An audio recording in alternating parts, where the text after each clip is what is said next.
किसी भी irrational number को जब आप प्रूफ करते हैं तो इससे पहले ये थ्योरम आपको पता होना चाहिए। इसमें क्या कहता है कि कोई भी अगर p एक कोई प्राइम नंबर होगा और a एक कोई पॉजिटिव इंटीजर होगा तो उसमें ये कहता है कि p अगर a स्क्वायर को डिवाइड कर रहा है तो आपको शो करना है कि p a को भी डिवाइड करेगा। ठीक है, तो जैसे मान लीजिए अगर कोई एक पॉजिटिव नंबर है उसका प्राइम फैक्टराइजेशन निकालेंगे तो कुछ इस तरह से निकल के आएगा, p1 p2 pn तक ये जाएगा।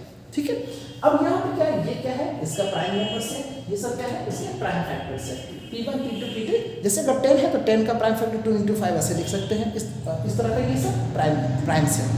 अब अगर स्क्वायर करिएगा a का तो a स्क्वायर आ जाएगा और ये 2 बार आ जाएगा, यानी कि एक बार ये और एक बार ये। ठीक है, क्योंकि उसी का स्क्वायर हो गया। अब आप इसको ऐसे भी लिख सकते हैं, a square is equal to p1 का स्क्वायर p2 का स्क्वायर और pn का स्क्वायर। ठीक है, आपसे क्वेश्चन कह रहा है कि p अगर a स्क्वायर को डिवाइड कर रहा है, इसका मतलब है कि ये जो p है इसमें से p एक प्राइम है, किसका, इसी का जो आप एक्सपेंशन है उसी में से एक नंबर है। इसका मतलब है कि p is a prime factor of a square, क्योंकि अगर a स्क्वायर को डिवाइड कर रहा है तो प्राइम फैक्टर है a का। तो p is one of which, इसकी जो प्राइम फैक्टराइजेशन करिएगा तो उसमें से कोई एक वैल्यू होगा, जैसे p1 हो सकता है, p2 हो सकता है, जिसकी वजह से वो क्या कट जाएगा। अगर p इसका, अगर इसमें से कोई वैल्यू होगा, it means that p divides a also, क्योंकि ये जो है किसका प्राइम फैक्टराइजेशन a का है, तो p a को भी डिवाइड करेगा। Thank you.